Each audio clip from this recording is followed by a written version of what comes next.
হযরত আলী রাদিয়াল্লাহু তাআলা আনহুর কাছে কেউ গিয়ে জিজ্ঞেস করছে, হযরত তাকদীর কি একটু বুঝাই দেন তো, এটা তো বিরাট পেরেশানির জিনিস।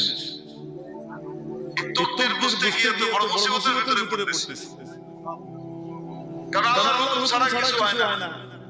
আল্লাহ সাহায্য না করলে নেক কাজ করতে পারবো না। তো আবার গুনাহ করার কারণে আমি কেন জাহান্নামে যাব? এটা আল্লাহর হুকুমই করতেছি। বুঝবো কেমনে? হযরত আলী রাদিয়াল্লাহু তাআলা তাকে প্রথমে বললেন, বাহরুন আমিক লা তারিজ।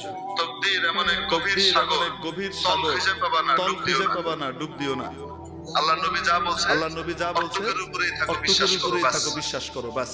আল্লাহকে ভালোবাসো, মহব্বত করো, আল্লাহ যা কইছে তাই এটার উপরে থাকো, বেঁচে যাবা। অনেক সূক্ষ্ম জিনিস, তোমার মাথায় ঢুকবে না।